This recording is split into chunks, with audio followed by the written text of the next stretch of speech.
नमस्कार दोस्तों, स्वागत है आप सभी का super coaching IAS by text book में। तो दोस्तों, आज का सवाल बड़ा इंटरेस्टिंग है क्योंकि एथिक्स एक ऐसा टॉपिक है जिससे आपको सवाल देखने नहीं मिल रहे थे। तो आज एथिक्स के टॉपिक को हम कवर करने वाले हैं और एक सवाल है जो कि यूपीएससी ने पूछा भी है, पास्ट में भी और फ्यूचर में भी पूछेगी क्योंकि बहुत इंपॉर्टेंट है। तो सवाल है, differentiate between code of conduct and code of ethics. Second part है सवाल का, आपको क्यों लगता है why are they needed in public services. तीसरा पार्ट है इसका, also identify the value which needs to be added in the code of ethics. तो कोड ऑफ एथिक्स में और कौन से वैल्यूज ऐड करने चाहिए, आपको क्या लगता है। तो इस कंटेक्स्ट में आप आंसर लिखेंगे। तो 3 पार्ट हैं, 15 मार्कर है। ऑब्वियसली आप अच्छे से तीनों पार्ट को एड्रेस करेंगे तो ही आपको मार्क्स मिलेंगे। तो 10 मिनट है आपके पास, उम्मीद करता हूँ आप एक अच्छा सा आंसर लिख पा रहे हैं। एथिक्स का है तो कुछ नया है, उम्मीद करता हूँ आप पसंद भी करेंगे और लाइक भी करेंगे। तो चलिए आपका समय शुरू करते हैं।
तो दोस्तों उम्मीद करता हूं आप लोगों ने एक बढ़िया सा आंसर लिखा होगा। तो एक बार फिर से सवाल को देख लेते हैं। सवाल आपसे कह रहा है डिफरेंशिएट कीजिए कोड ऑफ कंडक्ट को कोड ऑफ एथिक्स को। फर्स्ट पार्ट है। सेकंड पार्ट है ये इनकी क्या आवश्यकता है पब्लिक सर्विसेज में, ये भी बताइए। नंबर 3 जो तीसरा पार्ट है वो क्या वैल्यू है जिनको ऐड करना चाहिए कोड ऑफ एथिक्स में। तो ये 3 पार्ट है, 15 मार्कर है और आपके पास 5-5 मार्क्स में 3 पार्ट हैं सवाल के, तो तीनों आपको एड्रेस करने हैं। तो आइए सबसे पहले देखते हैं code of conduct code of ethics में क्या डिफरेंस होता है। इंट्रोडक्शन अब मैं पूरे तरीके से यकीन करता हूँ आप लोग एक अच्छा इंट्रोडक्शन लिख सकते हैं। तो code of conduct code of ethics सीधा आ जाते हैं, क्या अंतर होता है। तो कोड ऑफ कंडक्ट अगर आप देखें तो ये सेट ऑफ रूल्स हैं, ये कोडिफाइड रूल्स हैं जो कि कागज में दिए जाते हैं, जो कहते हैं क्या एक्सपेक्टेड बिहेवियर होगा किसी भी ऑर्गेनाइजेशन में उनके मेंबर्स के द्वारा। कोड ऑफ एथिक्स क्या है कि कोई रूल्स नहीं है, एक ब्रॉड डॉक्यूमेंट है जो कहता है क्या जनरल वैल्यूज हैं जो आपको अपहोल्ड करने हैं किसी भी ऑर्गेनाइजेशन में। अब डॉक्टर्स के अपने कोड ऑफ एथिक्स होते हैं, वैसे ही आप देखें तो अगर आप गवर्नमेंट सर्वेंट हैं तो आपके अपने कोड ऑफ एथिक्स हैं। तो अलग अलग कोड ऑफ एथिक्स क्या है, ये ब्रॉड एस्पिरेशनल डॉक्यूमेंट, एक जनरल वैल्यूज हैं जो लेकर के चलना है। लेकिन कोड ऑफ कंडक्ट क्या है, रूल्स हैं। सिविल सर्वेंट्स को क्या रूल्स अपहोल्ड करना है ऑल द टाइम, वो क्या है कोड ऑफ कंडक्ट में है। वैसे ही डॉक्टर्स का भी एक कोड ऑफ कंडक्ट है, सर्टेन रूल्स हैं जो उनको अपहोल्ड करने हैं। जैसे कि अगर कोई फीमेल पेशेंट है, मेल डॉक्टर हैं, तो उस टाइम में जब भी फीमेल पेशेंट अगर कुछ चेक करना है कुछ भी देखना है तो उस वक्त जहां भी आप चेक कर रहे हैं तो एक फीमेल मौजूद होनी चाहिए, फिर वो नर्स हो या अन्य कोई डॉक्टर हो।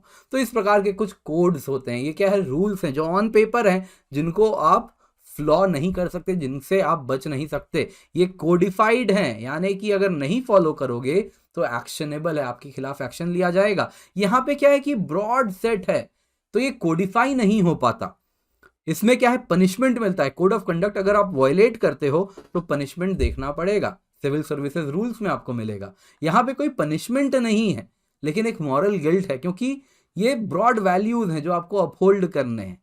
वैसे ही कोड ऑफ कंडक्ट में एनफोर्समेंट क्या हो जाता है, बाहर से है, क्योंकि अगर नहीं फॉलो करोगे तो पनिशमेंट है। यहां पे कुछ ब्रॉड पनिशमेंट बाहर से नहीं है ना, तो यहां पे फॉलो करना आपके ऊपर है, जैसे इंटरनल एनफोर्समेंट है। नहीं फॉलो करोगे तो क्राइसिस ऑफ कॉन्शियंस होगा, आपको अंदर से गलत लगेगा। वैसे ही अगर आप देखें कोड ऑफ कंडक्ट क्या है, ये नेगेटिव है इन द सेंस ये रेस्ट्रिक्टिव इन नेचर है, आपको रोकते हैं ये करने से। कोड ऑफ एथिक्स क्या है, ये पॉजिटिव है, गाइड करते हैं हर वक्त। आप जब भी कोई डिसीजन लें तो इसमें आप जो सबसे गरीब व्यक्ति हैं उसका ध्यान रखेंगे, आपके पास कंपैशन होना चाहिए। वैसे ही अलग अलग ये गाइड कर रहे हैं आपको, जब भी आप कुछ कश्मकश में फंस जाएं, डिलेमा हो जाए आपके मन में, तो उस वक्त आपको क्या करना चाहिए, तो उस वक्त आपको कोड ऑफ एथिक्स में ही इसका जवाब मिलेगा। वैसे ही अगर हम कोड ऑफ एथिक्स की जगह अगर हम कोड ऑफ कंडक्ट की बात करें तो ये क्या है, लेटर ऑफ द लॉ है। जो लॉ आपको लेटर में दिया गया है जिसको आपको फॉलो करना है, वही कोड ऑफ एथिक्स क्या है, स्पिरिट ऑफ द लॉ है, आत्मा है लॉ की, जो आपको आप देख नहीं सकते, ढूंढ नहीं सकते, लेकिन आपको अंदर से कॉल करता है। तो स्पिरिट ऑफ द लॉ है जो आपको फॉलो करना है। अब सवाल उठता है इनकी क्या आवश्यकता है, क्यों code of conduct code of ethics होने चाहिए। क्योंकि सबसे पहले तो जब भी डिलेमा में आपका कोई भी ऑर्गेनाइजेशन का एम्प्लॉय फंसेगा तो वो क्राइसिस ऑफ कॉन्शियंस से जब उसे डील करना है तो वो देखेगा कि कोड ऑफ कंडक्ट क्या कहता है। जब भी मैं कुछ करूं या ना करूं तो कोड ऑफ कंडक्ट क्या कहता है। अगर ये प्रोजेक्ट को अंडरटेक करने से मान लीजिए हमारे देश को कई करोड़ का फायदा होगा, लेकिन उस केस में एट द सेम टाइम कीमत भी यह है कि करीबन 10,000 लोग विस्थापित हो जाएंगे। तो ये जब क्राइसिस ऑफ कॉन्शियंस वो डूअर फेस कर रहा है, तो उस वक्त जब वो इस डिलेमा से गुजर रहा है तो वो अपने जवाब कहां ढूंढेगा, सबसे पहले कोड ऑफ कंडक्ट में देखेगा क्या करना है। हो सकता है उसको ना मिले क्योंकि सब कुछ कोडिफाई नहीं होता, लेकिन कोड ऑफ एथिक्स में ब्रॉड वैल्यूज दिए गए हैं कि जब भी आप कोई डिसीजन लें तो सबसे पहले वो डिसीजन में नेशन फर्स्ट होना चाहिए, at the same time compassion होना चाहिए। तो कोड ऑफ एथिक्स क्या कह रही है, उस वक्त उसको जवाब मिलेगा। नंबर 2, कन्फ्लिक्ट ऑफ इंटरेस्ट जब भी होगा तो वो अवॉइड कर पाएगा।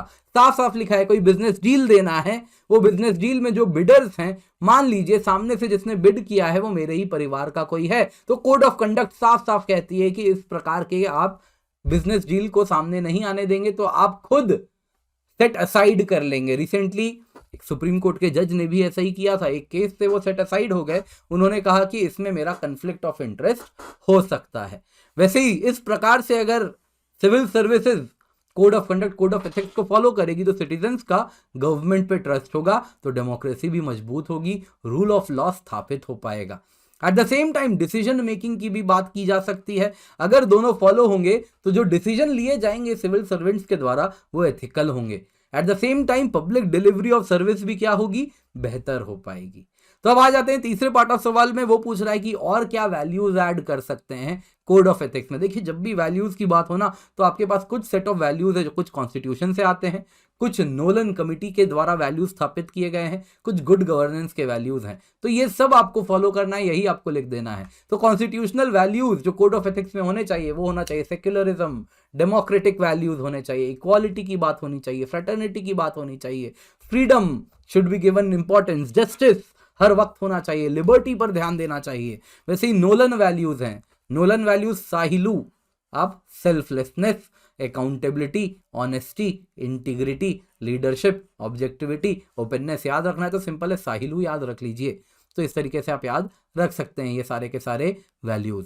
गुड गवर्नेंस के भी वैसे ही वैल्यूज हैं, ट्रांसपेरेंसी पे फोकस करना है, रूल ऑफ लॉ पे फोकस करना है, मेरिट बेस्ड डिसीजन होना चाहिए, इकोनॉमिक यूज ऑफ रिसोर्स होना चाहिए, वेस्टेज अवॉइड करना चाहिए, गुड वर्क कल्चर की बात होनी चाहिए जिसमें कम्युनिकेशन एंड कंसल्टेशन होना चाहिए जब भी आप डिसीजन मेकिंग कर रहे हैं, कोऑपरेशन पर फोकस करना चाहिए। वैसे ही सेकेंड ARC भी कुछ वैल्यूज कहती है, वो कहती है प्रोबिटी पर फोकस कीजिए, इंटीग्रिटी पर फोकस कीजिए, ऑब्जेक्टिविटी पर फोकस कीजिए, impartiality, transparency, rule of law, equality and equity, ये सारे वैल्यूज हैं जो कि हम कोड ऑफ एथिक्स में और ऐड कर सकते हैं। तो इस तरीके से आप एक अच्छा सा आंसर लिख सकते थे और फिर कंक्लूड कर सकते थे कि भारत में बहुत ज़रूरी है डिसीजन मेकिंग में हमारे civil servants code of ethics, code of conduct दोनों को फॉलो करें। तो इस प्रकार से आप एक अच्छा जवाब लिख सकते थे। उम्मीद करता हूँ आपको ये एथिक्स का आंसर पसंद भी आया होगा। तो दोस्तों, उम्मीद करता हूँ आपको आज की क्लास बिल्कुल पसंद आई होगी and at the same time आप मुझसे मेरे टेलीग्राम चैनल पर भी जुड़ सकते हैं। आप चाहें तो इस कोड को स्कैन कर लें और टेलीग्राम चैनल से ज़रूर जुड़ जाएं। यहाँ पे डेली PDF आपको यूट्यूब सेशंस के, discussion, doubt solving, direct interaction होता है, क्विज भी मिलते हैं, पोल्स भी मिलते हैं। इसके सिवा आपको कहना चाहूँगा 1 साल की UPSC CSE की सुपर कोचिंग की सब्सक्रिप्शन 29,999 रुपये में मिल रही है, जिसमें आपको GS course, optional course, subject course, CSAT के कोर्स, हिंदी इंग्लिश दोनों में कोर्स मिल रहे हैं। सुपर टीचर्स के द्वारा बनाया गया कोर्स भी आपको मिल रहा है। आप देख सकते हैं डॉक्टर SS पांडे सर के दीक्षांत IAS के थ्रू भी हमसे अब जुड़ चुके हैं, तो इनके कोर्सेज भी आपको मिलेंगे। इसके सिवा और भी बहुत सारे कोर्सेज हैं, ये सब मिल रहा है केवल 29,999 रुपये में। 1 साल की अवधि का ड्यूरेशन है। Use the coupon code KINJAL KINJAL for maximum discount. At the same time आप मेरी डेली लाइव क्लासेस में भी मेरे साथ ज़रूर जुड़ें और हमारे चैनल को सब्सक्राइब करना बिल्कुल भी ना भूलें।